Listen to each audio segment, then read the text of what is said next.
And here we are. The microphone is hot, I'm being told. The lights are on, and it's time to go. So, everyone, thank you for tuning in tonight. I'm Jeremy with National Fire Radio.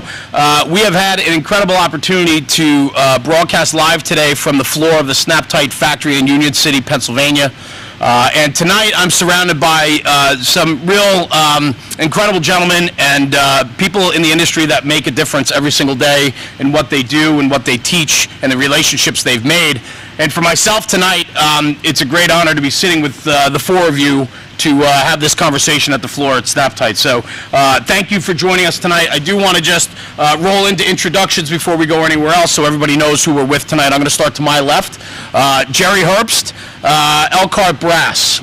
The man from Elkhart Brass who travels the country sharing the good word about their product and being a big part of the community with over 40 years in the fire service. Jerry, thanks for joining us tonight. Good to be here. Appreciate it. Next I have Captain Brent Brooks from the Toronto Fire Department and HighRise Fire Training. Brent, thank you for being here tonight. Thank you. Yeah, being part of the conversation. To my right is Lieutenant Steve Robertson from Columbus, Ohio Fire Department and Stretching for Success. Yes, sir. Steve, thanks for being here tonight. Oh, it means the world. And Mike Woods on my far right. Mike is the Mike, Director of Sales, Customer Service, and everything in between. You are the heart and soul of this company, along with the other employees and the product and everything here at Snap-Tite. So thank you for having us on the floor today at the factory. Thank you. Great. So, you know, where I want to go with this, and the concept was very much this. Jeff Shad, the CEO of Snap-Tite, invited us to the factory to really want to become and be a big part of the community and get the conversation rolling.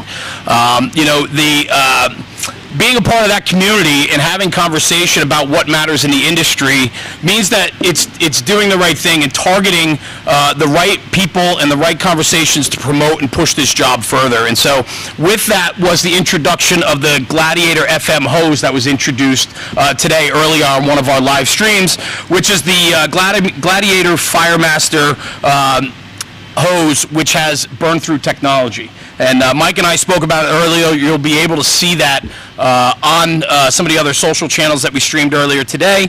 To learn more about that product line is just, it's really a game changer in this industry. And it is something that happens on a regular basis across the country, but rarely documented and talked about is fire hose protection and burn-through technology. So with that hose coming to the forefront today and all the conversations we were having, it was only right to really have an engine company conversation on the floor at Snap-Tite. And so that's where we are tonight. And I just want to say to Jeff Shad and the crew at Snap-Tite Hose, thank you for hosting this event and having us at the factory this evening. And truthfully, I want to roll right into this because with this panel, there's going to be a lot of incredible information given tonight. And I'd like to roll into that. But I do want to say this: we are streaming on multiple channels tonight. And so anybody watching, I'm sure there's going to be a lot of questions, and you can absolutely make comments in any of the platforms that you're watching, but I will tell you it's going to be very hard to get to all those questions tonight, and so we will circle back at a later date and hopefully answer or engage you with your questions, and that goes for everybody on the panel here. And so with that being said, I'd love to segue right to Jerry. Jerry, we saw the process here today, the testing, the quality control, and how important that is to the Snap-Tite brand. I know that's also very important to the Elkhart brand as well. And having you here today really reinforces the community conversation and so on of brass tacks and hard facts, what you guys have done to market good, solid, reliable information that's vetted through experienced people in the field. You being here today adds that validation to how important this conversation is. And so I'd love to start off with that, testing, validation, the science behind the project. How important is that? Well, it's critical. First off, humbled to be a part of the group here. It's ironic. I've done broadcasts from our factory floor, and there's an irony to being at a hose manufacturer's factory floor because our product's kind of dependent on theirs for the whole thing to work, and that's really what we want to talk about first. I think is the systems approach to an attack package and how absolutely critical it is. Sure.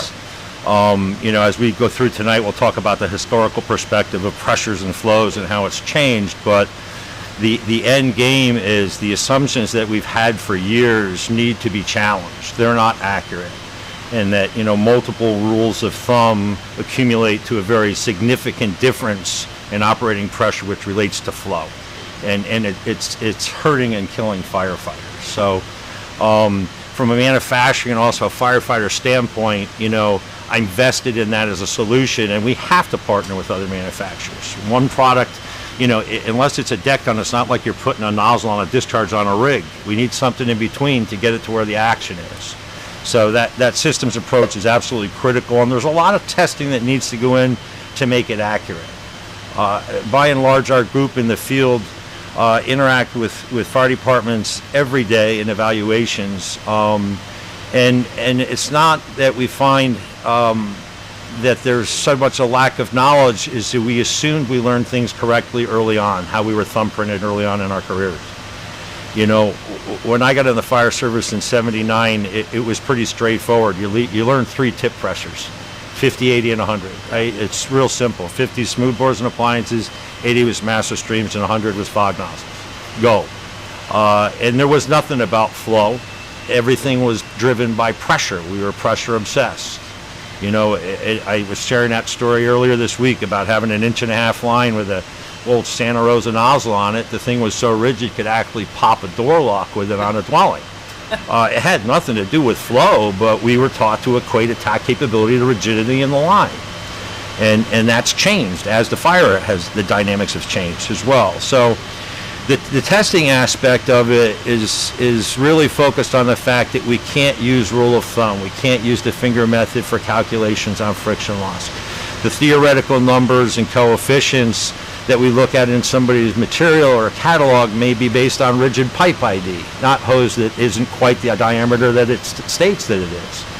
And I think later on maybe Mike and I can get into a little bit about historically how the hose industry has changed and why, and how the fire service drove that. So the testing aspect requires diligence, and what I mean by that is somebody else's solution may not be yours. We're going to talk about a couple different size jobs and what they did to develop systems that work for them, but the lesson there is it was systems that work for them. Somebody else's solution might get you to the neighborhood. It's not quite going to get you to the address you need to be at. So there is a process involved. Just like in manufacturing, you have a process, you have your ISO certification. Everything is about that process that takes you from A to Z. And in the hose and nozzle evaluation world, if you start doing a hose evaluation, you're going to end up evaluating nozzles and vice versa. So it has to be done as a pair. Whether you can afford to or have the plans to replace both at the same time, you have to test them as a pair. It's a complete system that has to work based on your reality. And I think that's becoming more of a conversation than it's ever been before. It is. And it has to be. It does, because it's like the perfect storm. It's an accumulation of assumptions that all of a sudden rock your world. It's a design of a nozzle, not necessarily a brand. What design are you using? Is it designed to operate at 100 PSI? Are you switching from 100 PSI maybe to go to 50, like most of the industry is driving towards lower pressure because they can flow more water with less nozzle reaction? Well, that's great so long as the hose operates at 50 PSI. Not every hose is designed to operate at 50 PSI, nor is every nozzle. So that's where you have to get big, because, and if you don't get deep there, the assumptions can be complicated. And, you take your average fire chief, not everybody has the benefit of a big research and development group, with detailed people there, or people that are assigned to it, intentionally, that can afford to do or take the time to do that research. And a small organization's chief or an equipment officer starts to become overwhelmed with the choices that are available. And they have to understand that there's lifelines. There's lifelines at the dealer level. There's lifelines at the manufacturing level, in the field level. There's regional people for all the manufacturers in the field that can afford the depth of knowledge in that particular discipline that's required. That's the question. Yeah, I've talked to so many chiefs, and literally they've just, looking at the material in our catalog or a hose catalog, to just say, you know what, just give me the newer version of what I have. If I haven't killed anybody with it yet, I should be good. And that's a mistake, right? You need to go deeper. So that systems approach, and it's from the rig out. And most problems when I'm in the field doing testing and evaluation, I think the industry is somewhat supply side obsessed. And what I mean by that is rigs cost $600,000-$700,000 for a fire engine. It's very high profile. There's a lot of eyes on it because it's a lot of money. The water infrastructure, hundreds of millions of dollars into hydrant systems and that type of a thing. Those are all really, really big dollar items, but rarely if ever, have I picked up a magazine and saw that, a pinhole leak in an LD8 screwed up my fire. The problem happens where one or two firefighters flowing somewhere between 150 and 200 gallons a minute, something went sideways, and that's where it breaks. So that's our obsession, and I respect Snap-Tite's position too. Their obsession is safety, right? That's where it has to work. Right. And the entire system of all that money needs to support probably the cheapest part of that system, but that's where it breaks, and that's where we live. Yeah. So. No, that's good, Jerry, and you bring up a lot of great points there, and the one thing that really, drive it home a little bit is ask the question. There's resources out there to help you develop a package that fits your department, but without asking the question and pursuing it, you'll never get the answers, and what you've been doing for the 50 years prior might not be the solution or even close to what and where you should be. Yeah, and just one thing, if I can add to that, the wrong way to approach is to attack what you have. 100%. Because that solution package might have been the right one when it was put in, right? And unfortunately in the fire service worldwide, people elevate to positions of rank where they're distanced from street experience, but they are also still responsible for exercising the decisions on changing equipment. Right. So, if you make the common mistake of going into, your chief and saying, what we have sucks, only to realize that you just shot yourself in the foot because he's the one that spec'd it 25 years ago, that's the wrong way to begin your evaluation process. 100%. Yeah, okay? You're right. So, you need to do some homework. You really do. But there's a ton of lifelines and research out there to do it. Yep. The danger is copying somebody else's stuff as your solution. And we're gonna circle back to that in a little bit later. But so with that systems approach, right, and how important that is, I know through conversation and working with Brent earlier today on some projects. I mean, you're very much oriented in that approach. Yes. And so why don't we talk about a little bit from your background and where you came from and how important that systems approach was for identifying a problem or not a problem, but finding a solution to what you were doing in Toronto. So I'll use something that Jerry just said, and he said digging deep, and that's exactly what we had to do. And in 2010, I thought I knew everything there was about high-rise firefighting. And then you get that fire. And 5.5 hours to get it under control, 8 hours to get it extinguished, there's something wrong here. And it's that culture. I know Steve's going to talk about culture later, but I was in that. And I needed that wake-up fire to actually start making changes through my job. So I started digging deep, learning more about high-rise firefighting, touring North America. I joined the Council of Tall Buildings. I think to date, I'm the only firefighter with boots on the ground, part of the Council of Tall Buildings, and the T70, which is based out of London, England. I represent Canada on the T70. And I started asking questions to the designers, the architects, the hose and nozzle manufacturers to figure out and prevent what happened to us in 2010. And what I found was our training was based on 1960s and 1970 buildings. 2 stairwells, 28 stories, you can see the one stairwell from the other stairwell, simple type stretches.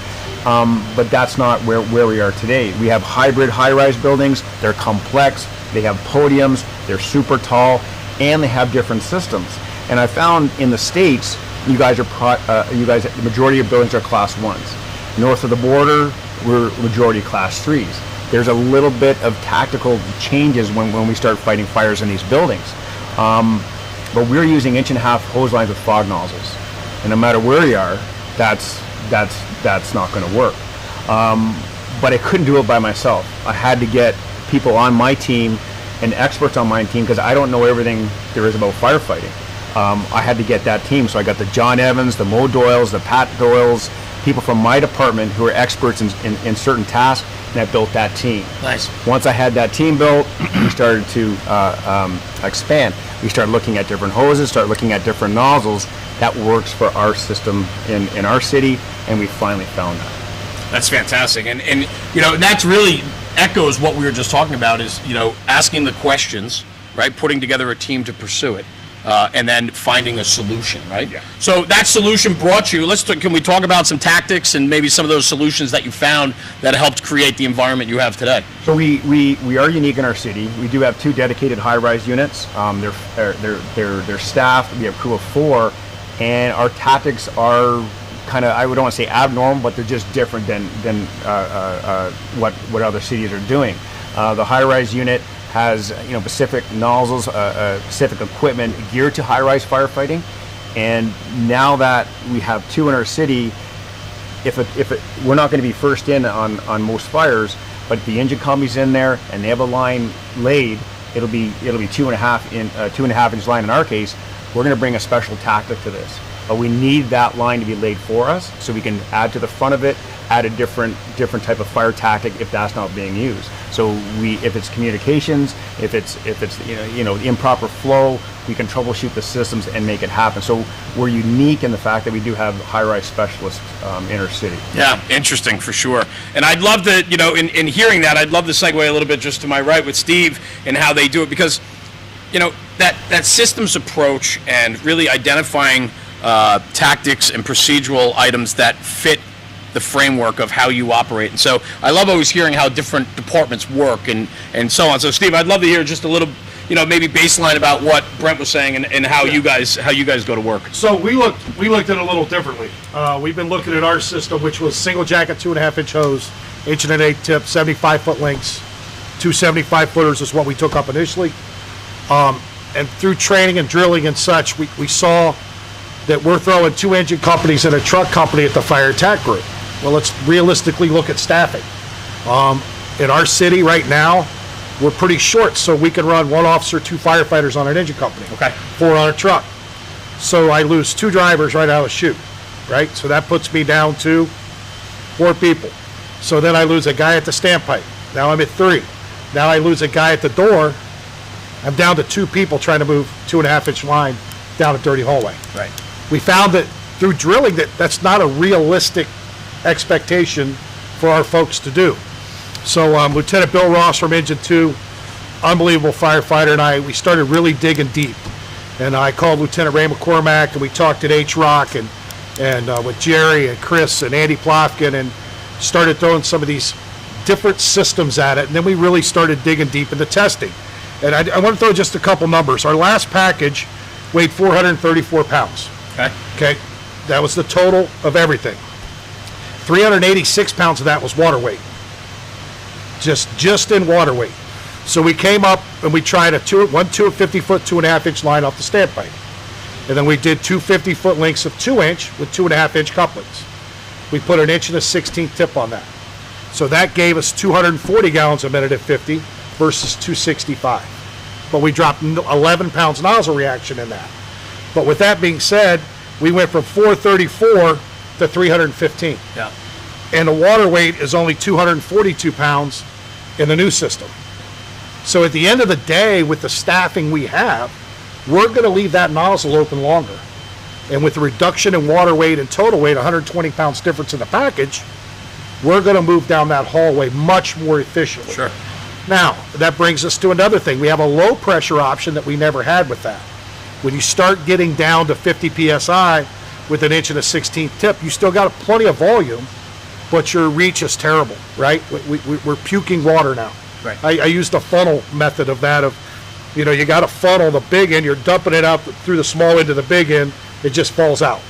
But if I turn that funnel over and I make that opening smaller, I add velocity and I add reach. Yep. So when we get to 50 PSI, we spin off the 1 1/16, we spin on a 15/16, and with us at 50, we're still getting 153 gallons a minute, and we're getting another 20 to 30 feet reach.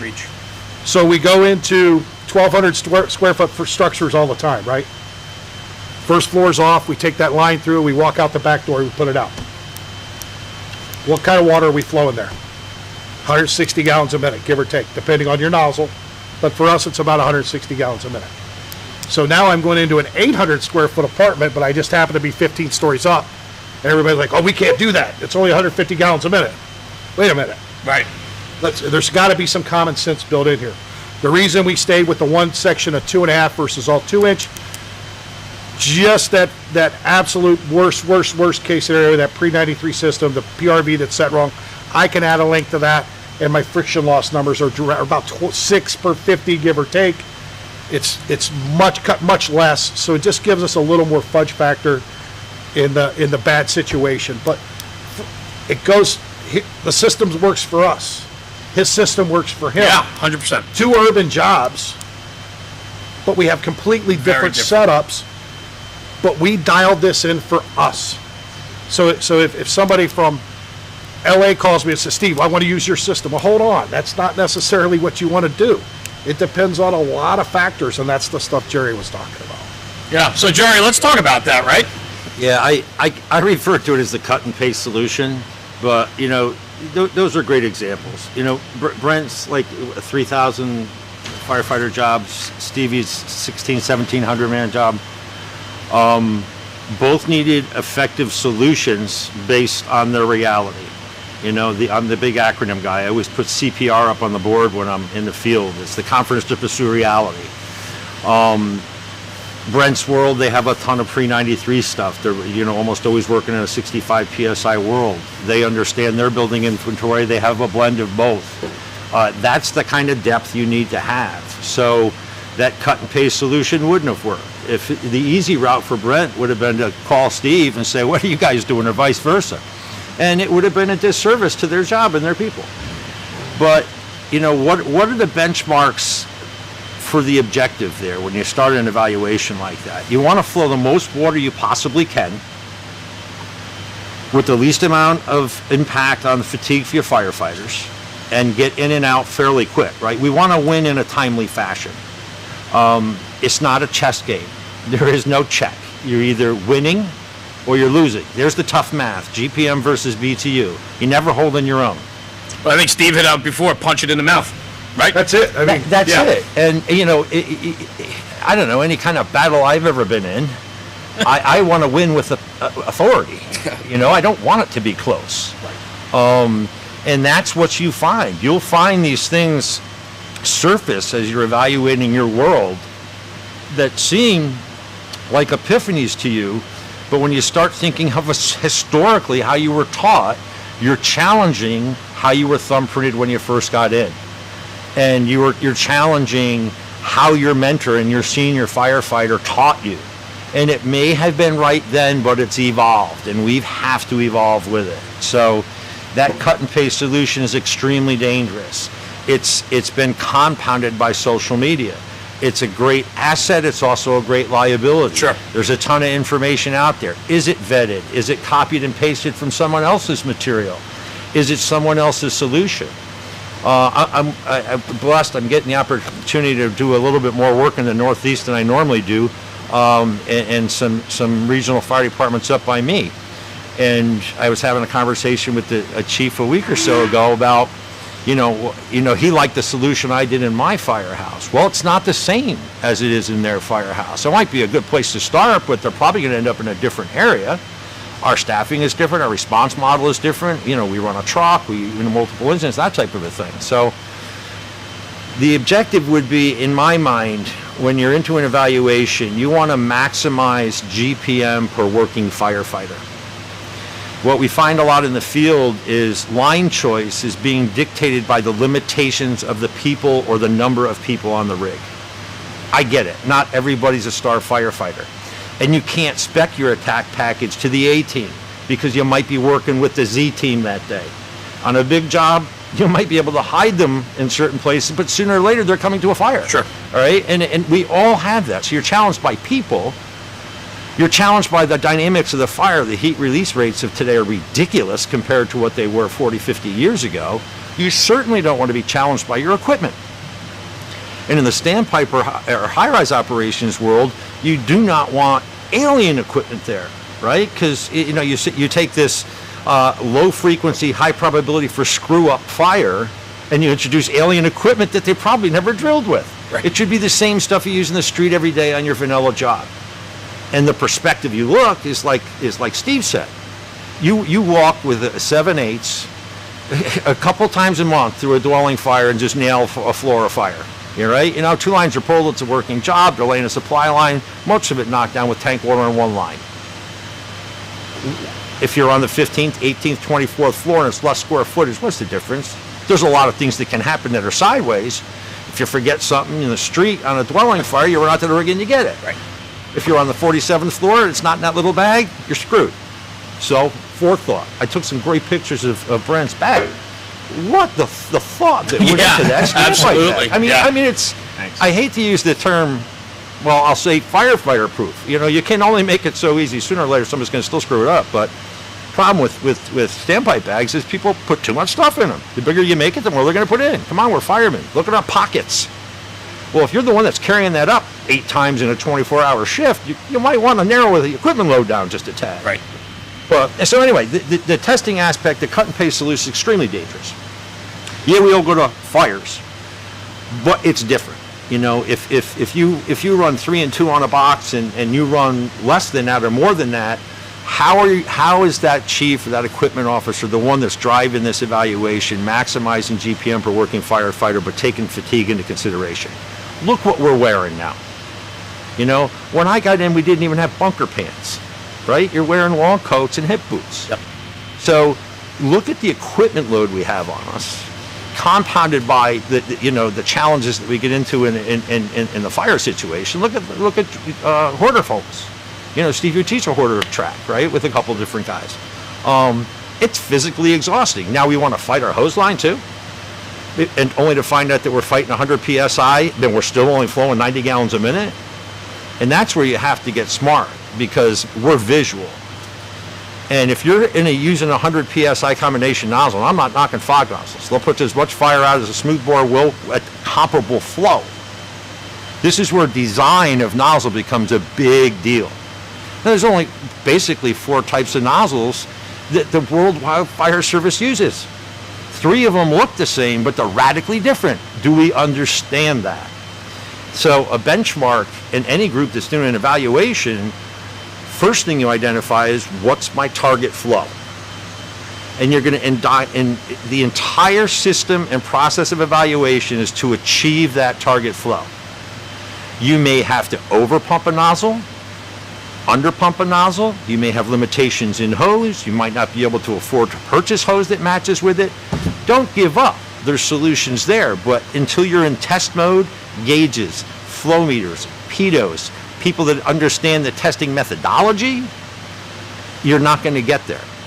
And this is where we consistently find people in the field that, based on what they see in the stream, think they're flowing adequate water, only to find out they're flowing 80 or 90 gallons a minute. Right. And, I've been doing this for a long time too. And I'll say it, I say it sometimes when I'm in the field. You can have your merit badge and being a badass and still get your butt handed to you at a fire if you're not flowing enough water. And I ask a question in almost every classroom setting I've been in, who here's got pushed out? And most people's hands will go up. Now start asking yourself, why? What was it? And when you're in an environment, you knock down the walls and you're talking about hydraulics, that's why it's so valuable to start with a committee inside, in a classroom, just doing fire talk. I would add something to that. Yeah. It goes, what you just said, goes against everything we were taught. Absolutely. Young. If you got on from 85 to 95 or 97, maybe even 2000, it goes against everything you were taught. You were taught you pump at 150, you cook at 350. That's it. That was it. That was the only 2 numbers that mattered. And to sit and try to talk to somebody that's got experience, that's respected on the job, and go, you've been doing it wrong all this time. Yeah. That's probably not the way you want to approach this. Yeah. It's, hey, have we looked at this? Yep. Let's look at this in a different light. We're looking at the same thing, we're just going to go about it in a different manner. Because it goes against everything we were taught. If you got on to probably 2000 or even 2005. Absolutely. You were taught, and it's still being taught incorrectly. Yep. So the old guys out there, if there's anybody watching, open your mind up and listen. Young guys out there, stop trying to shove it down the throat. There's a way to do this. There's a way to do this. You start messing with stuff in the bay, what happens, Jerry? A If I'm out there by myself, I'm messing with something. What are you doing? And then when you're out here with me and I'm showing you, what do you do, Brent? Hey, what are you two doing? Right. And before you know it, you got the entire shift out there Yeah. drilling, and they didn't even know they're drilling. Yep. So there's a way to do this. Stop trying to be, I'm smarter than you are today. Right. So I'm going to show you everything I learned at this conference, and we need to change, Chief. We got to change all these things today. I'm going to come back and ask you for $20,000 worth of hose, $15,000 worth of nozzles, and we got to do it today, now. You're going to get nowhere real quick. Correct. He'll actually laugh at you as he kicks you out of his office. Yeah. And if we're still on talking different packages, and I know there's no set package for every city and every fire department, but there are some things that should be in every package when we're talking HighRise. Absolutely. And it's your gate and gauge. That has to be part of your package. And for standpipe operation, it's going to be your smoothbore. Yep. Start with those two items, work on your hose, work on that package, Yep. and you'll be set. But you do need those two things, your standpipe gate and gauge and a smoothbore for standpipe ops. Yeah, and part of that conversation too, we will outside of this roundtable show off your bag, because it is an incredible visual to see. Oh, it's awesome. Your HighRise bag and what you guys do in your company up in Toronto. So for sure, Steve, just swinging it back to you a little bit, right? I mean, you are stretching for success with your crew, and you travel around the country, and you guys are out there putting a hose on the pavement every single day. And so, Jerry talked about the cut and paste, and how important is that concept? I mean, stretching for success, you got to set your people up for success even before you put the hose in the street. Absolutely. So talk about that a little bit. So I look at a few things, and when you look at that tactically, to me, I look at it in three things. You estimate the stretch, you position the engine, and then you choose your attack line. And if any of those three things go sideways, you're in trouble to start with. Right. So to me, when I talk about estimating the stretch, I'm going to throw out just some quick numbers. It's not hard, but I've done a few videos on this. It's out there if you want to look into it and see it. But if you know your neighborhood, okay, so let's say, Mike, you live in a subdivision, right? You look at a subdivision. When you look down the street of a subdivision, all the setbacks are the same, 20 to 30 feet. There's usually 3 to 4 styles of homes, all within 100 to 200 square feet of each other. So if I estimate the stretch on your house, and then I go 5 houses down to his house, how close am I going to be? Very close. Very close. You look in the urban environment like I work, all those streets and neighborhoods were built at the same time, right? Again, same style home. So to estimate the stretch, you basically take the length of the structure plus the width of the structure and add the setback from the street. Then you add a 50-foot length if it's a 2-story dwelling. Okay? So if I've got a 60 by or 40 by 50, add those two together, 90 feet. In my area, it's a 10-foot setback. That's 100 feet of hose. I add one length for the second floor. I need 150 feet of hose to cover that entire structure. Now, with that being said, I carry a 200-foot pre-connect off the rear. So if I stop at the front door, what happens to that 50 feet of hose that I don't need? Gets bunched up. It's a mess. Yep. It's an absolute nightmare. So why not know that going in, and I know that next house is 40, so my tailboard is a full house and a half past the dwelling that's actually on fire. And there's a little bit of fudge built into this. So does it take 50 feet of hose to go from the first floor to the second floor? No, it's about 20. Right. And one thing we never even talked about was the reach of the stream. How far does that go? When's the last dwelling fire you were in? You couldn't open the nozzle and hit the back door. So we've added some fluff into that for that mistake. Now, if I figure this street, I know this street, but now I pull it up and the dwelling that's on fire has an add-on, or it sets back 20 feet instead of 10. What do? You simply stop just a tad shorter. I'm not asking you to do math before you're going to, or you're pulling in, oh, Jesus, length plus times plus. That's not a realistic scenario. But every stinking EMS run I got to take, you know what I do in my head? I give a rundown of what I would say if it's on fire, and then I look at the stretch and I say, where would I park this rig? Where would I park this rig? So if you have the stretch estimation going into the game, that sets up positioning. Right. You have to pull past the fire. If you don't pull past the fire, you're hurting yourself immensely. When I pull past, I get to see 3 sides of the structure, right? And those truck guys, as much as I But we do give them the front of the building. And when I'm asking for a hole on a good second floor fire, attic fire, You want it to be quick. it's pretty important that I want them up there I pretty need quick. them there, yeah. Like, they're already behind. That takes time. Right. And if I can give them good positioning, that's going to help them. So that sets up positioning, and then positioning to me leads to line selection. And I use something from the right front seat that I've used for 21 years, and it's worked for me. It's not in a book. It's just something I came up with, and it's basically up to 3 rooms of fire. That's 1 inch and 3/4 line. Of course, I back it up. Right, you back it up.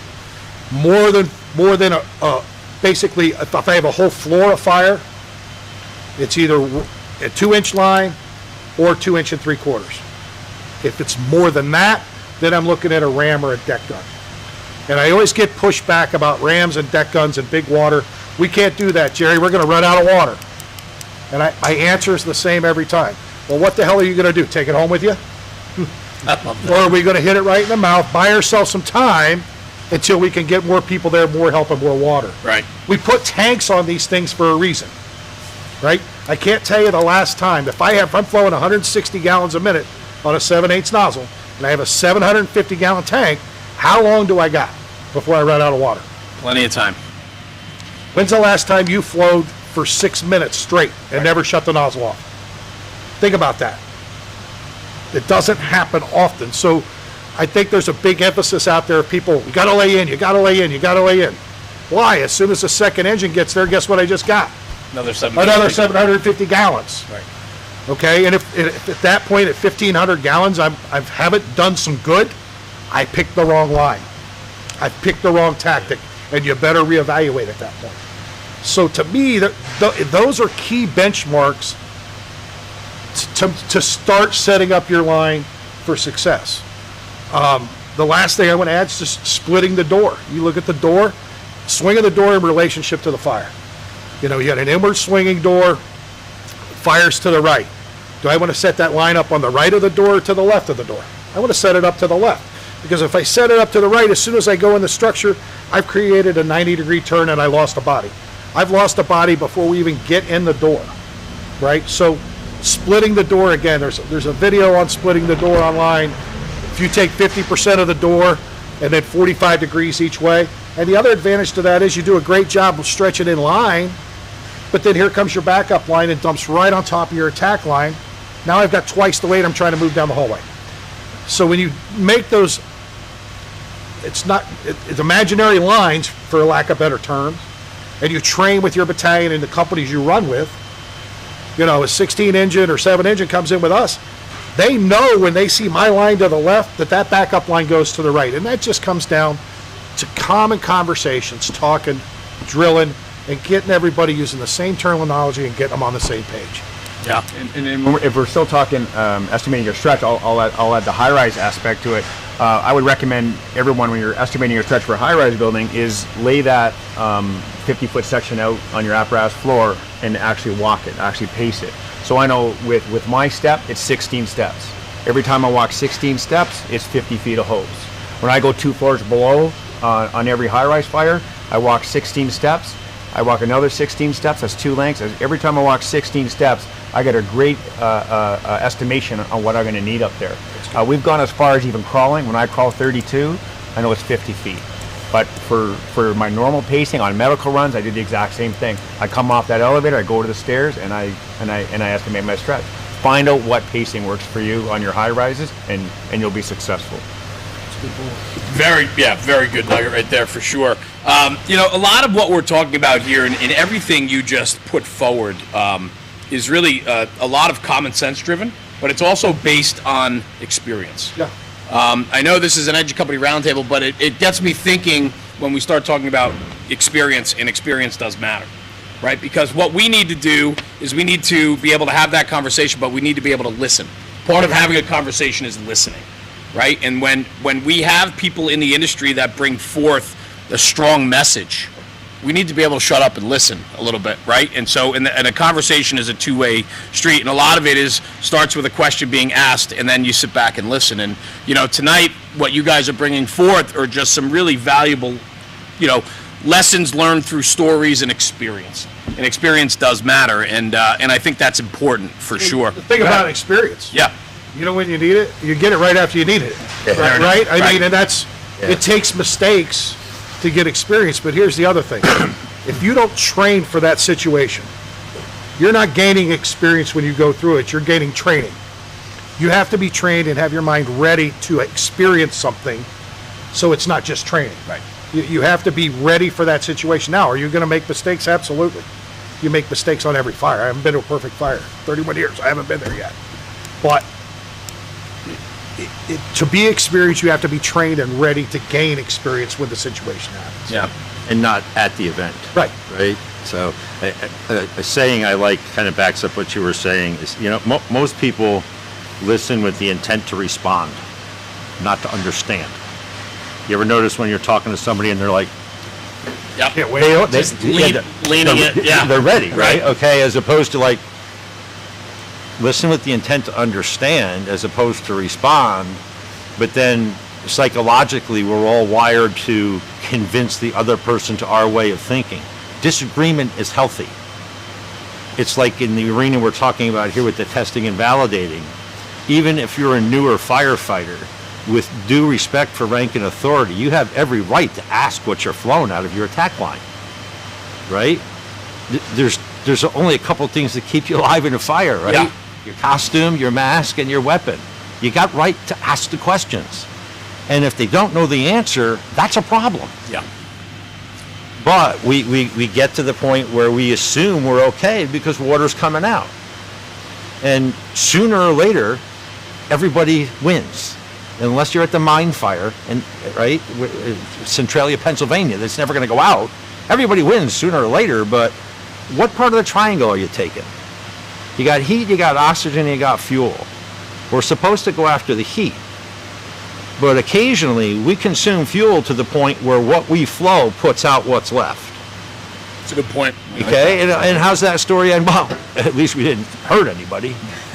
Well, when I was a chief and I wasn't at a fire and the story ended, well, at least nobody got hurt, that's when you start asking questions, because they screwed it up, But that's the reality factor. That's that danger of that cut and paste. Great examples, I think, of the byproduct of deep dives, in-depth evaluations. You're primarily a 2.5 attack. They went primarily 2-inch. All of that research that you did to come up with that, in a weird way, goes back to what's my effective GPM per working firefighter, because he might start with 4 and he ends up with 2 at the fire. And we all know when you start with 2 after the first bend or 2, guess what? You're by yourself. Yeah. Okay? So your target flow needs to be enough for today's fire and manageable by one firefighter, and it better not be spec to your star, because you could be working with a Smurf.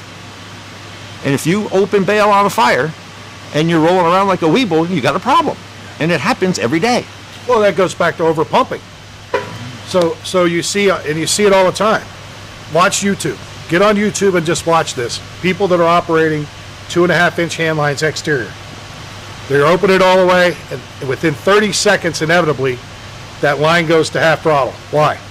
Because it's being overpumped and they can't hold on to it. So now I'm getting 1.5 water. Standing. Right. And then I get 1.5 water, and I get to drag 2.5-inch water weight. That doesn't make sense, right? Yeah. But there's a golden nugget on how to spec a rig. GPM per working firefighter. Stevie mentioned rams before. We pull 2.5 frequently based on the fire load. And if you have a ram, even if you only have 2 people working, even if you got 1 in the back and a boss, 2 people can pull a ram in a 2.5 in stationary position without breaking a sweat, and you're flowing over 800 gallons a minute within 60, maybe 90 seconds of the air brake.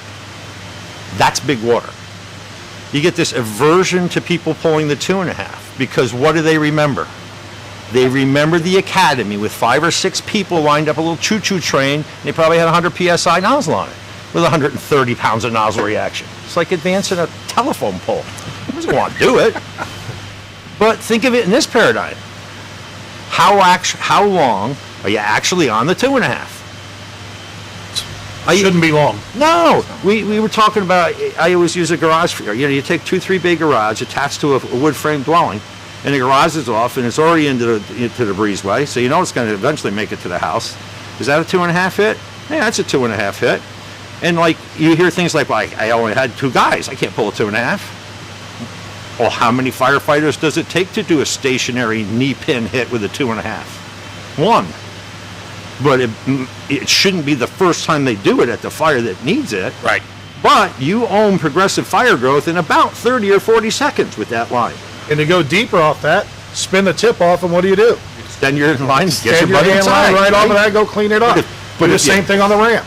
But if you don't do that and you chase it with a small caliber line, compounded by the fact you're flowing 90 gallons a minute with 100 PSI automatic, you're going to burn some house down. But you'll never run out of water. It just might take a little longer to burn it down.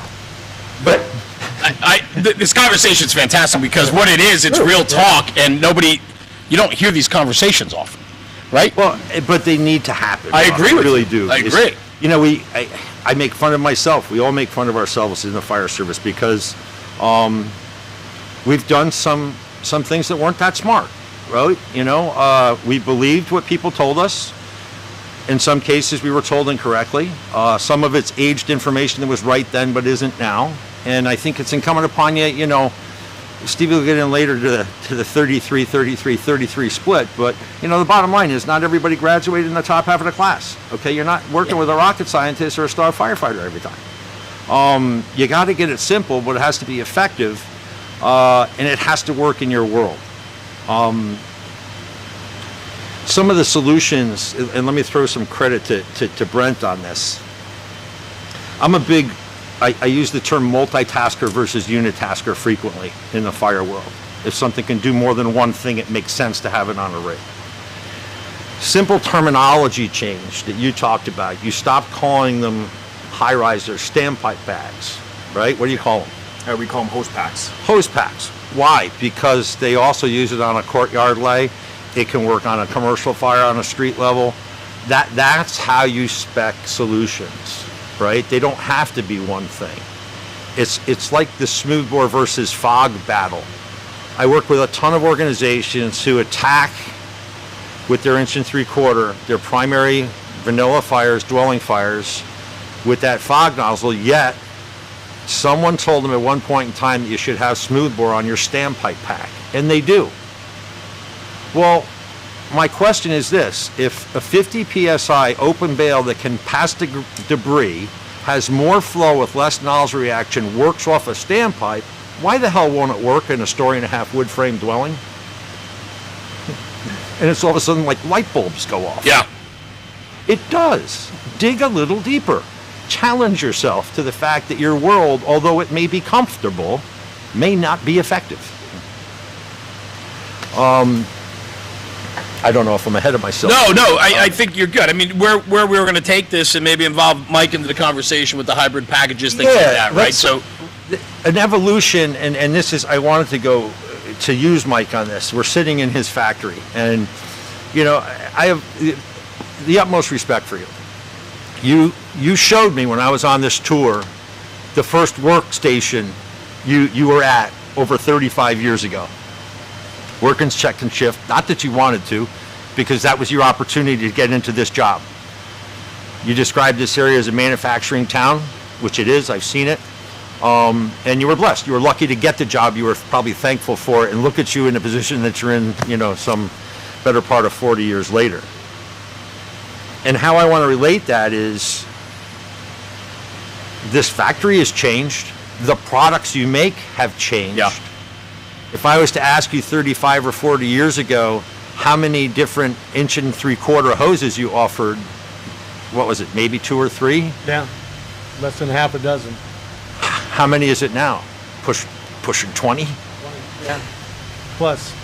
Okay, so it's evolved, and you can't, that complication with hose, I can't find a way to blame the hose manufacturers, because all they did is what the fire service asked them to do. right. You know, a major urban fire department on the East Coast did a ton of research and moved from 1.5 to 1 3/4. Right? They did it with hose that wasn't truly 1 3/4, but they did it to match a flow of a 15/16 inch tip. So the decimal equivalent of 15/16 is 0.9375. 9375 times 2 is 188. It was after the Freeman ratio. That's what they were looking to get in the right neighborhood for an effective fire stream that had enough volume where they didn't always have to pull a 2.5. And we all followed it, right? We chased the urban standard. But who here runs 6 people on an engine, right? No. So, is 15/16 harder to push than 7/8? Yeah. So now, that is changing, just like hoses changed. The nozzle pairing of 40 or 50 years ago, like when I first started, we had the red line, we were still using boosters. We had 2 choices, 1.5 or 2.5. It was pretty easy which one you should use based on the fire. If it was a big fire and you pulled the little hose, you burned it down. 1.75 was a game changer. Why? We got more volume, right? Granted we added a little weight, but we could also increase our flow capacity. We weren't smart enough, I think, by and large, some were, a lot weren't, to change their PDPs and their nozzle setups at the same time. So in many cases, all they did was add weight.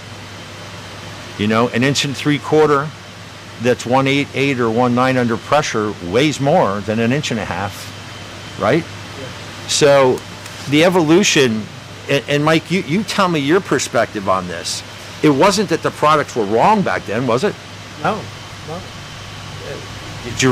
Did you respond to input from the field? Is that how it evolved? Yeah, that's how it evolved over the years. Listening to, as the industry changed, hey, we need this type of hose, being able to produce that and match it up. But it hasn't been until recently to where, the concept is, look, it's when they say hose is hose. Hose is not hose. Not all hose is the same, okay? They're built for a specific pressure, a reason. And along with that is, the nozzle. I mean, you could have a great nozzle and a crappy hose, or vice versa. You could have a great hose and a crappy nozzle. It's a system. It all has to work together. How many times have you seen that, though? We're out training or out teaching. Yeah. All right, let's pull this line, and you look, and immediately you go, manufacturer A has this hose, and then you look at the nozzle, regardless of manufacturer. It doesn't matter. I know this doesn't match this before I even start. Before we even put water in it, I know the flows are going to be off. Yep. It's hard. It is, and it's not something you can't make fun of it, but good examples of that literally are I'll ask somebody what design nozzle they use, and they answer with the brand. Right? Well, you're using a combination. I use an Elkhart. Well, which one? Is it a selectable, a fixed, or an automatic? I don't know. It's a fog nozzle. And then I inevitably I'll ask, like, well, what do you flow? And they answer with the PDP. That's a problem too. It's a different number. But is it their fault? No, but is it our responsibility to challenge ourselves together to find the right solution? Now here comes the reality of both our worlds as manufacturers. I'm dependent on his and he's dependent on mine. Not everybody can afford to go out and buy the perfect solution that matches well. Right. So, if you were to ask any of our guys in the field, and like Steve is saying, some things are obvious when you start working with the group, we might have to work outside of the spec to provide the correct solution. What I mean by that is, let's say you want 15/16, you want a 185 flow, but you got the wrong diameter hose, it won't operate at 50 PSI, and you got all sorts of whip, right? It's gonna take your teeth out. Do you give up? No. Maybe you back down to a 7/8 and pump it hot. You build up a little bit more back pressure, you're not sacrificing your target flow, but you've eliminated a hose problem. That's how you have to get creative. I've had jobs that I've worked with that literally look at a stem, like on a Chief nozzle, it says 175 at 50. And I'm like, well, let's, we can mimic a 1 inch. Let's push it to 210. You can't. It says 175 at 50. Okay, I don't know. Right. I made it. Let me try. Jerry, I just say that perfect example. I use a 150 at 50. I over pump it by 10, it gets me 160.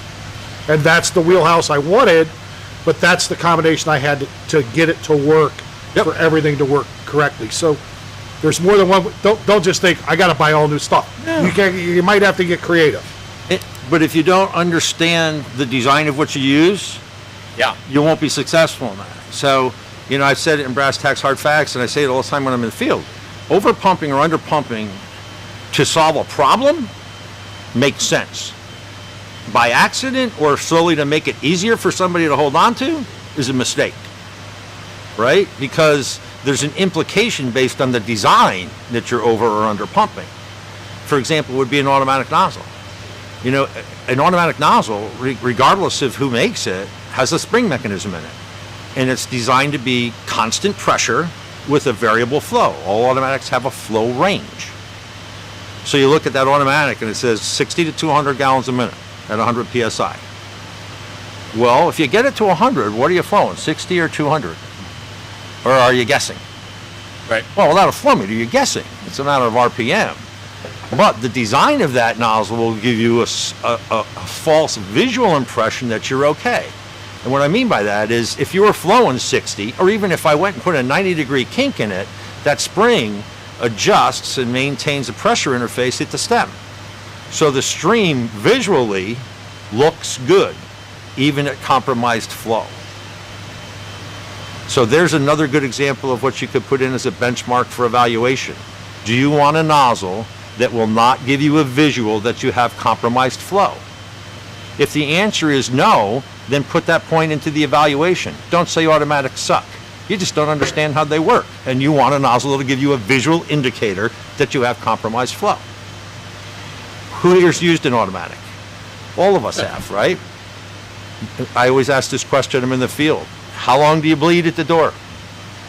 Not long enough to set flowing pressure because we're all preset PD now, which is dangerous in itself. You bleed to visually, you see a good stream reach and you hear no more of air. Whether you're flowing 60 or 260. It's all based on what you see. Do I have an adequate stream to fix that? Yeah. That's the only question. No. And Do then, I have an adequate stream to fix that? Yeah. I think we should lose the term bleed the line. Oh, I agree. No more bleeding line, flow the line. Yeah. Flow the line. And you know what? God forbid, use the water. Yeah. Everybody's all, Use the water. and that's why, being a captain and when we jumped up hose sizes, people say, Brooks, you're going to do a lot of water damage with this. We're going to do a gross amount of water damage with this. I said, it has a bail on it. I can do 5 liters a minute, or I can do 1,003 liters a minute when it comes to our hose and nozzle package. The other thing I like about it, because we're always using smoothbore for standpipe ops, is I can listen and I know whether or not they're flowing. If that nozzle's whisper quiet and I hear them hitting something downrange, I know they're using the full potential of that nozzle. When I hear that nozzle chatter and I hear that nozzle noisy and they're not making headway, hey, open the nozzle, kid. You're not flowing. That's right? engine boss stuff. I love it. That's true, good, right? Yeah. And what does that lead you to? It's another point in your evaluation. Don't give me a nozzle with a bail control that I can't tell when they're bailing down. That's cool. All those little nuggets, everybody gets so wrapped up, and they should, in flow, reach, and maneuverability.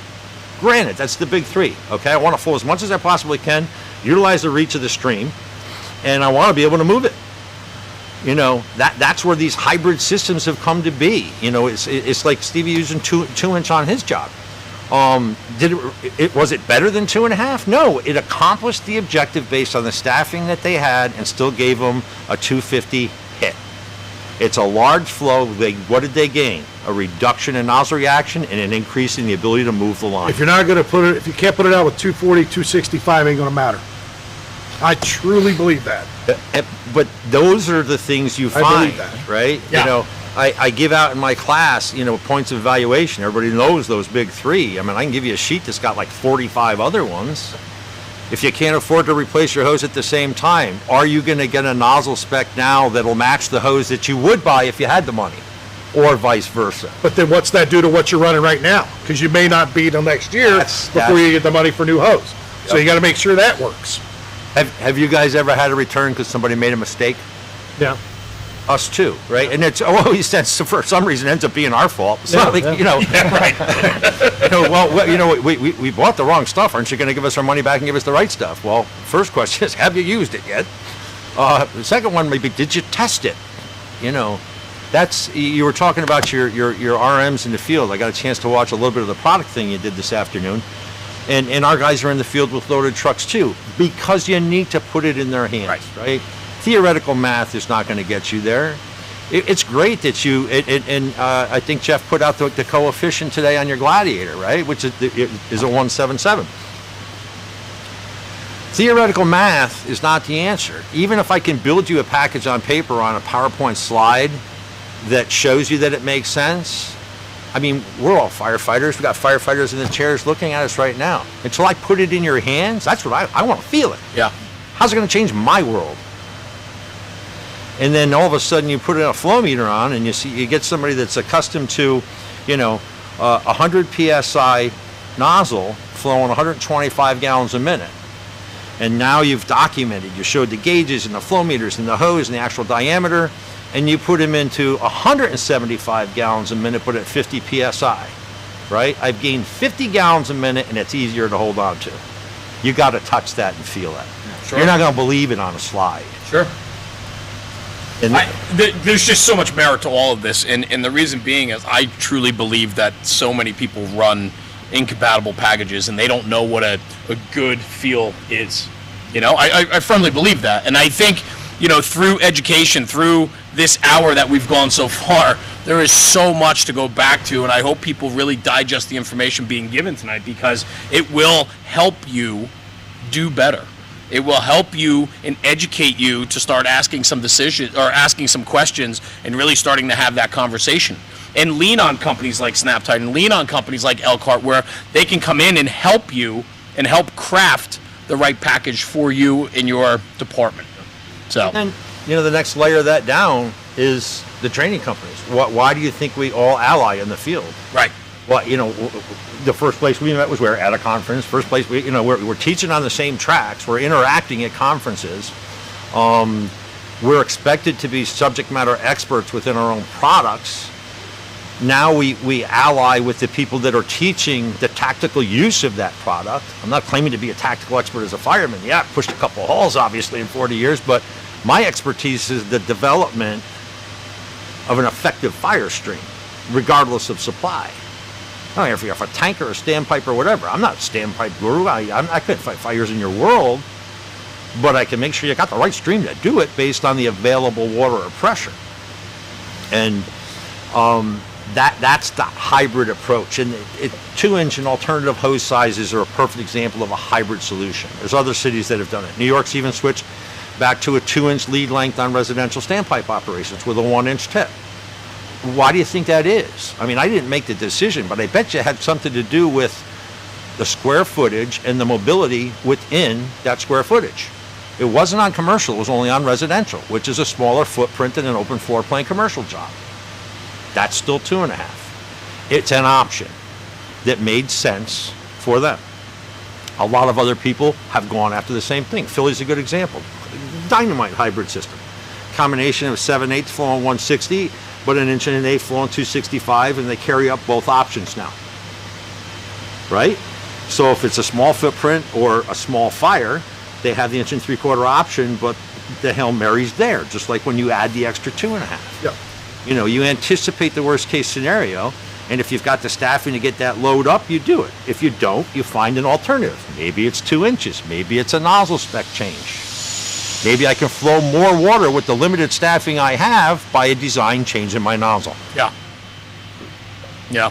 Very cool. And I mean, just incredible conversation. All of this gets wrapped up talking about the engine company and moving water. It's really creating a culture, the engine company culture, right? Steve, I know how passionate you are. You have programs based around content on engine company culture, everything from choosing your weapon to everything up to the thought process and everything behind it. You want to touch on that? I'd love for you to open that conversation with the panel. The word culture right now is like the biggest buzzword out there. So it made me think of a retired captain, a mentor of mine, Jim Lewis, unbelievable firefighter, captain at Engine 16. He was my captain when I was running recruit training for a couple years. Mentor, just for lack of better terms, a badass fireman. Right. Super well-respected guy. And he said, Stevie, we get something you got to remember. 33% rule. 33% of the people in your fire department are absolutely up here. They do more. They're into the job. They love the job. They do everything they can possibly do to be the best firefighter they can be. 33% of our fire department are very good employees. They come to work. They know their job. They do their job. They just don't do the extra stuff. They may read an article if it's laying around the firehouse, but they're not diving deeper into the subject. But they do the job well. They're good employees. Right. Then there's 33% of the people that aren't into the job at all, that show up, that get in the way most of the time. And he goes, that's just the way it is. And I started thinking about this, and we were talking on one of our drives over here, and I said, why are we trying to change an entire organization? Why are we trying to change 33% of, say, 2,000 people?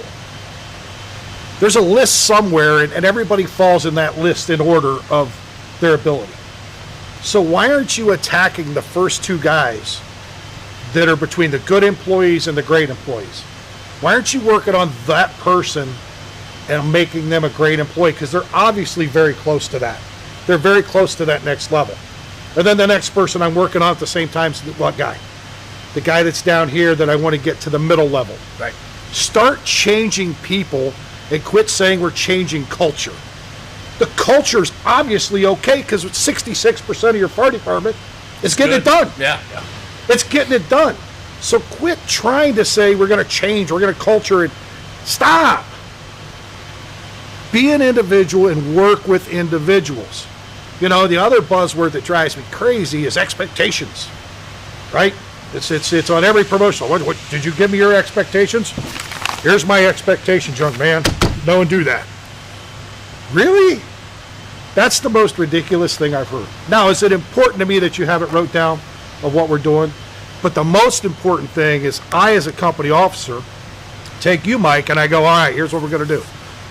We're going to go start pulling lines, you and I, and the crew. Why? Because when you and I do it, you're seeing that I'm not full of crap. I'm seeing that you can accomplish that job, and you can do it to my standard, right? And we go through every one of these things together. Because when you start sliding down that path that I don't like, Mike, what did you do on that fire? Boss, I did this. Okay, what did you see I didn't see? Well, I just thought we should do that. So I asked three very simple questions now. Are you aware of my expectations on this instance? Yes or no? Yes. Yeah.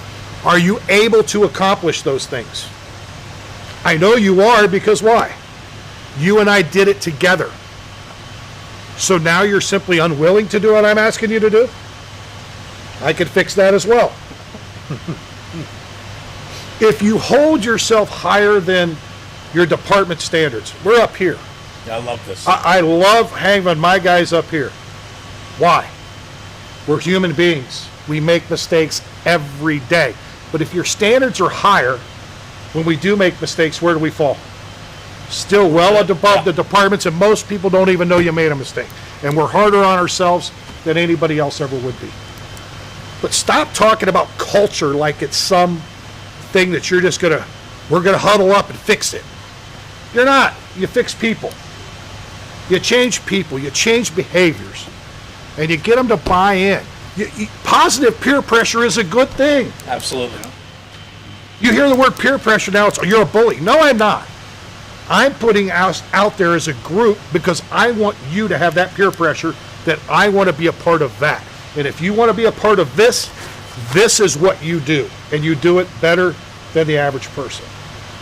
And it's basics. Quit trying to Steve, can you come teach an advanced engine class? I'd be happy to do that if you tell me what that is. What's Jim McCormick say? We make this job a lot harder than it is.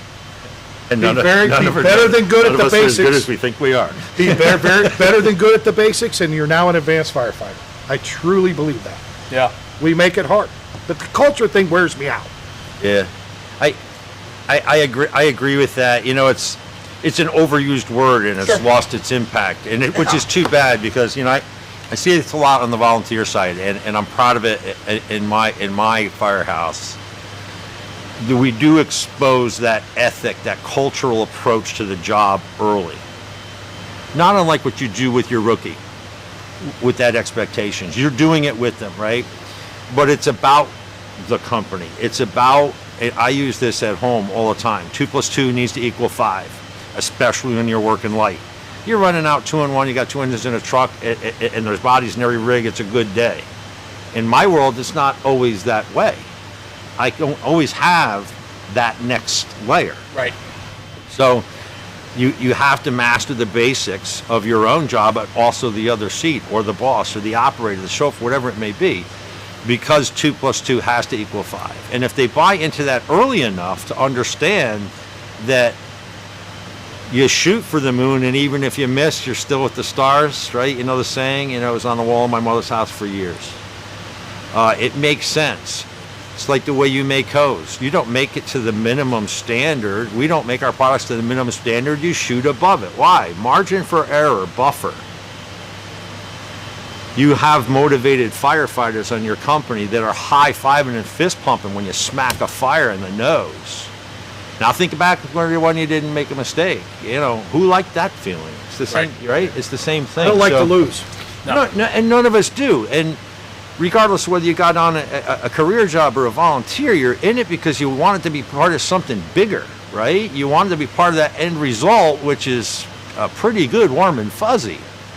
But it takes commitment and an understanding at the company level that 2 + 2 has to equal 5, and you're expected to pull your weight. I use this in my world a lot. I'm at the tail end of my I've been in firehouse for over 40 years. But as a boss, if you're my engine boss and I'm in the back with a kid with his first fire, your expectations for performance are the same for him as they are for me. And they should be. Granted, experience is a tremendous asset. It's his first and my last. We should be able to work at the same pace, the same level, and have the same skill sets. But to go with that, every person that comes through gets the same sheet, the same mentoring program. They get signed a mentor. It's a 9-week program. I don't expect you to do all this in a week or a day or 2 days, but we're going to keep chipping away at this together, because it not only I build faith in you, seeing you perform it, but you build faith in me and the rest of the crew as we're doing it together. It starts that process of meshing your company together. He nozzle dropped me last night. He did. I had an epiphany in the truck. And I believe I use that word epiphany all the time, because it's my job to provide epiphanies to people in the field, and he got me with that. And he's like, why are we trying to fix a third of the organization? Right. Pick the couple that really give a damn and want to move up. Work on that, step by steps, like getting first downs. Don't always go for the Hail Mary. But then guess what? When you get those two, what do you got? You got the next two. Exactly. Right? At every level. At every level. It's a nugget, Steve. You gave me a nugget, bro. And you have to have expectations for your crew as a captain. So you can say for HighRise operators, hey, the first alarm call we get every single shift, we're stretching floor below. We're gonna still do our call. We're gonna investigate alarms. We're gonna do everything we have to do. But now that we've invited ourselves into that build, or they invited us, sorry, we're gonna stretch 150 feet of hose from the floor below.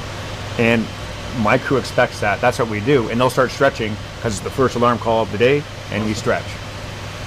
And that's just an expectation. Discipline. Yeah, and in line with that, I should be, because I'd be remiss if I didn't hit on it with Mike at the table and at the floor at Snap-Tite. I mean, culture and accountability and responsibility and everything that we've just talked about, right? I know you're not crazy about the culture word. No, but I just gave you another epiphany. Go ahead. I'll write it down. Where I want to go with this is very much that, and that's what we've seen in the last 48 hours here, and especially today, that, Snap-Tite and where we are really brings that to the forefront, and they epitomize what exactly that is. And so, kudos to Jeff and Mike and the crew. But what were you going to say? Or you're not ready to share? No, accountability. So that's a hot word with me. I've been a boss 20 years. Stuck at lieutenant. Wonder why, but that's another story. But good firefighters want bad firefighters held accountable. Agreed. Why am I over here killing myself when this guy's doing nothing and getting away with it? Why am I continue to do more? Why do I do more? The good folks, the 66%, want that 33% held accountable for not doing their job. The problem we have, bosses don't want to be bosses. I'm too worried about hurting your feelings, or you're not going to come have a beer with me this week, so I can't step on your toes. I'm sorry. The hug line's over there. You don't like being held accountable, go be a banker. It's no room for it in the fire service. There's not. When you take that responsibility as a company officer, you take that responsibility. And guess what? Those are bad days. I don't like doing that to folks. Will I? Absolutely, for one reason. These guys over here earned it. Yep. They've earned it, and I'm not going to give this person a hall pass because it just tells them, I don't care, you're doing more. And that's the biggest problem we got right now. Too worried about feelings and less worried about accountability. I agree, and I talk about accountability a lot and personal. What's that? I call it the warm and fuzzy firehouse. It doesn't work. Look, I'm not going out of my way to be a bad person to this employee, but they're not going to get away with that at my firehouse. I'm not doing it. These guys work too hard for these people over here to just get by, and nobody going, why are you not doing this? Why are you not doing that? I love it. It's not that hard. And I'm right there with you. You're okay taking the money. You want the T-shirt, but you don't want the responsibility or accountability. Yep. That's a problem. Yep. For sure. Nice. Yeah, no, Brent, don't stop. Yes, absolutely. I mean, I wanted to do a dramatic pause after that, right? But no, go ahead, man. Absolutely. Something just jumped in my head here, and again, I'm focusing on the high-rise aspect. So Steve's talked about estimating a stretch, and he talked about the length and the width and the extra 50 feet for elevation, and then you talked about the weapon size for the size of the fire that you see. For high-rise, it's a different animal. When we arrive, and I get this a lot, hey, Brooksy, how come we don't get to pick our weapon selection for high-rise? We pull up, we see no signs from the outside, okay, we're gonna use a smaller diameter hose. The problem is that we haven't arrived at the fire location. We're technically parked a block away still, so we don't know what's gonna happen. So in our city, it's a benchmark for us, we call it A2, it's our second arrival time. So we'll say, high-rise 332, we're A2. And we've been keeping track of it, and it's an average of 6 minutes. So at a high-rise fire, what is going to happen to that fire when you're in the elevator, when you go to the CACF room, you go to the elevator, you go 2 floors below, what's happening to that fire in 6 minutes? Sure. You need to bring, for high-rise, you need to bring that big line and bring that mindset, because you got to anticipate what's going to happen in the next 6 minutes. Yeah. Makes sense. Because you wouldn't pull up to a house fire and wait 6 minutes and then decide to pull the proper size hose line. Right. You bring up a great point, and this standpipe world gets so cloudy for people. The decision was made for you. The system is designed to flow 250 gallons a minute. You can try and cheat it as much as you want, but on a good day, that outlet's supposed to give you 250. On a pre-93, it's at 65. You're lucky it's on a post-93 at 100. Right? You can't cheat it. Have the right gun. Don't bring us a bazooka and put a 22 bullet in it. Plaster it. Yeah. And no signs from the outside with high-rise, it means very little or nothing, because if it's wind impacted, all those signs that you'd normally be seeing are actually inside. Yeah. It's ugly inside. So no signs means absolutely nothing when you pull up to a high-rise. If you do have signs and it's really ugly and you have lots of fire and smoke venting, that's actually a good thing. Oh yeah. Because you know it's coming out. Good points. I'm sitting here. I'm one of those guys. I cherish this to no end, because for me, I get to sit here with some great minds and really take it in like everybody else is tonight. We weaved a conversation tonight that's been very good. We've been going for about an hour and 20 minutes or so. We talked about maybe doing 90 minutes or so, and so on. I would like to ask one question before we get out of here. With the minds that are at this table tonight that I truly admire, and I think what your message is, and a lot of the message you bring and the knowledge you bring is bettering the job. I'm still in love with this job every single day. I love the firehouse. I love the fire service. I love the camaraderie. I love all of this, right? And the stories that we get to share. I'd love to hear, like, just, from each of you briefly, or as long as you want to go with it, what's exciting for you? Like, and I don't want to put you on a spot, but, like, over 30 years on the line, right? Jerry, over 40 years. Brooksy, 27. Right, 27 years. Like, you guys still obviously have a burning passion inside you, right? Even Mike, here, 35 plus years, right? I see it just emanating from you, the conversation tonight. It's passion, right? It's the passion to share. I don't know, Jerry, does it still excites you? You still enjoy the conversation?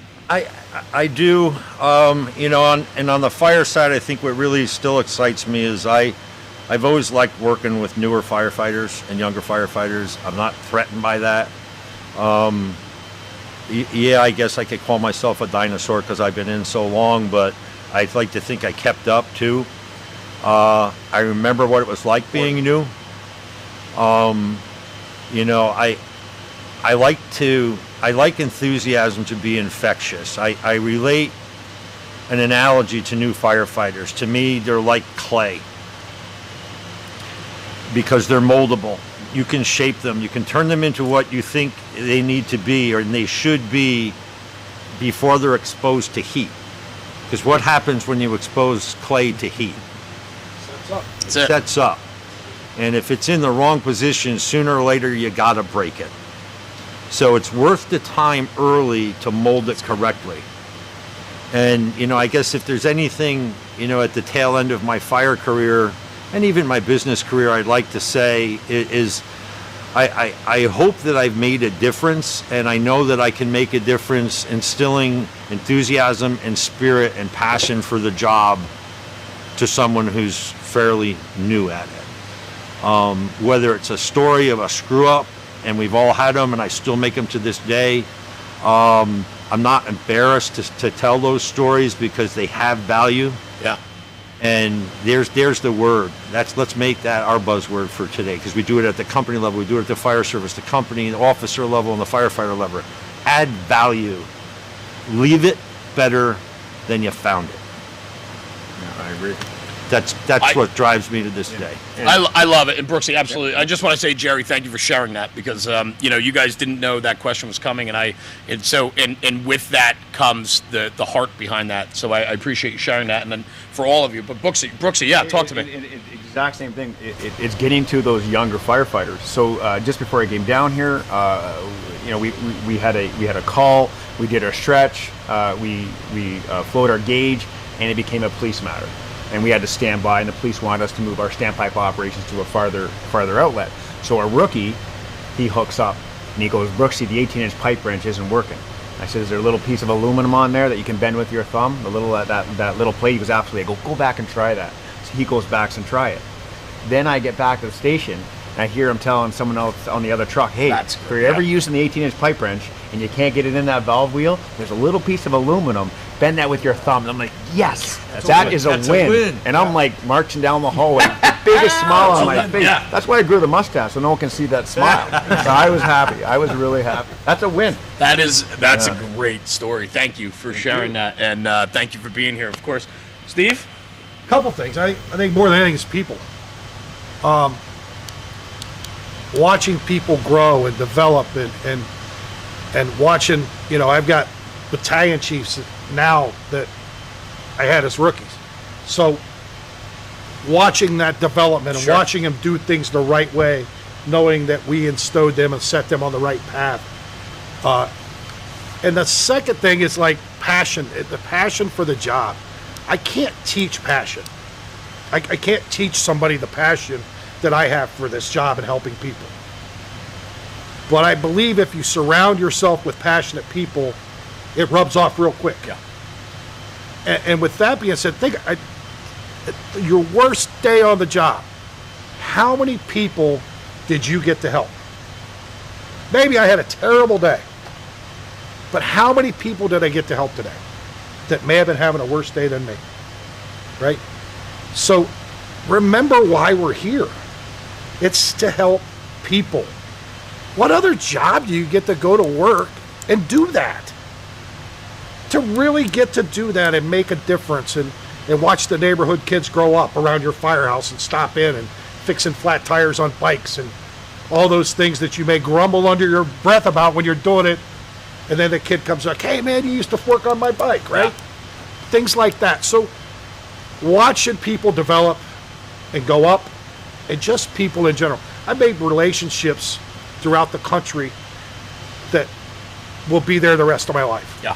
And to have that opportunity, I feel truly blessed. And to have the mentorship from guys like Ray McCormick and Dave McGrail and you go right down the line, Mike Champo and all these guys that took the time to keep teaching me, and they still do. They're a phone call away. I talked to Ray for almost an hour and a half on the way up here, but just all those things, I just feel blessed to still be a part of it. I really do. That's great. Thank you for sharing that, because that it strikes a chord. I think we all agree with all the sentiment being shared up here. Mike, 35 years at this factory, man. I mean, you guys are putting out an incredible product. I'd love to hear, your take on this.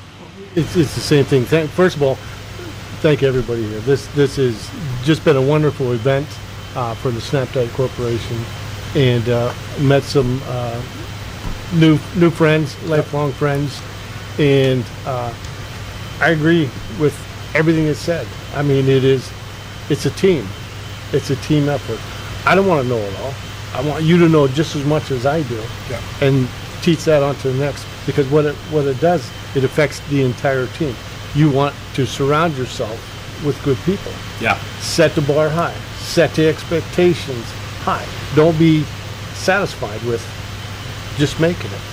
Set it higher and achieve it every day. It's been wonderful. Problem solvers every day. Solving problems. I love it. Thank you for sharing. I appreciate it. And thank you for having us here tonight.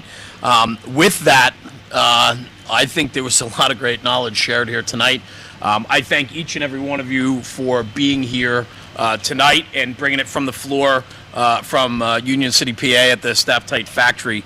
I just, as we go out here, we have a couple things. There were a couple of registration prizes for tonight, for the event today. We had an incredible and overwhelming response in registration for the event today, and this roundtable caps off the day of events that we've done here from Snap-Tite. And I just want to hit on the prizes that we wanted to recognize people for registration and to develop some excitement and get the conversation going. But before I announce the winners to the different giveaways that we had, I would like to say this. Thank you guys again for being here tonight and trusting us, National Fire Radio and Snap-Tite, with your story and willingness to share, insights into your careers, your stories, and what you're doing. Each and every one of you makes this job better every single day. So I thank you all for being here tonight. To Jeff Shad and the team at Snap-Tite, unbelievable. The willingness to step outside of the comfort zone and try something different as a company speaks volumes to the product and the process of what you're doing here. And for myself, Jeremy with National Fire Radio, and Rob and the rest of the team, Chris, without these guys I wouldn't have been able to do it either, and Patrick and Vanessa, and the list goes on and on. It was just an incredible day of events here, and I thank all of them for making this happen. Jeff, thank you to you and the crew. Incredible job, and look forward to doing a lot more projects with you in the future, because I think getting involved in the community and starting that conversation today is only going to put this industry in a better spot tomorrow. So great job with that. And to the last order of business of the giveaway. So hang out for a couple minutes, guys. We're going to do a couple giveaways here. We had a couple great partnerships. Snap-Tite partnered up with a couple incredible companies to give out some awards tonight. Or not awards, registration, giveaways and so on. So first I want to start off with Taylor from Taylor's Tins. We have 3 custom helmet fronts to give away tonight. The names were all picked at random earlier this evening. And so our first winner for the tins is James Bonar. Second is Daniel Cummins. And third is Cody Lyle. We have your email addresses, and Vanessa with the team here at Snap-Tite will reach out to you and congratulate you on your win, and then we'll give you the instructions on how to claim it. The next giveaways we want to do for the registration and for your willingness to be a part of the conversation today is 2 tickets to Elkhart Fire Tactics. Bobby Elkhart, who's a friend and is a good friend of Snap-Tite Hose as well. They have an event coming up in Connecticut on May 21st and 22nd. It's called Beating the Parking Lot, which is kind of humorous if you understood what the conference is about. It's a Friday night lecture, Saturday hands-on in the parking lot at Ragtop and Capital City up in Connecticut. And the 2 winners, if you are local and can attend, great. If not, we will figure that out and we'll pass it along to the next person in line, and we'll figure out the details there because it is a regional event. Matthew Horvath, Horvath, Matthew Horvath and Tim Lydell. Congratulations, fellas, on that. That should be a great afternoon and evening there with Bobby and his team. And then lastly, I think this is the giveaway everybody was looking for. This is an incredible opportunity. Snap-Tite, along with Ragtop Industries and Capital City Fire Helmets out of Connecticut. Pete and Ashley have an incredible company there, and they are really stewards of protecting the history of fire helmets. They're offering up an N5A brand new helmet with all the bells and whistles, so you can get custom work up to $1,000 prize and giveaway, which is incredible. And so to Pete and Ashley, thank you for helping us with this giveaway, and congratulations to Jason Vincent. Like I said, we will send out emails to every winner tonight of the prizes. Jeff, thank you for committing Snap-Tite to this event and giving away these incredible prizes and partnerships with these great companies. Awesome. Jeff off camera. Beautiful. So to that, thank you guys. Thanks for being here. To the Snap-Tite family, it's been a heck of an event tonight. Thank you to everybody that tuned in to watch this. This will be released out on other social channels, but if you did watch it live tonight, we appreciate you taking time out of your valuable schedules to be with us. And for that, that's going to be a wrap here from the factory floor at Snap-Tite from an incredible day. Thank you all, and we'll see you soon. Be safe out there. Thank you.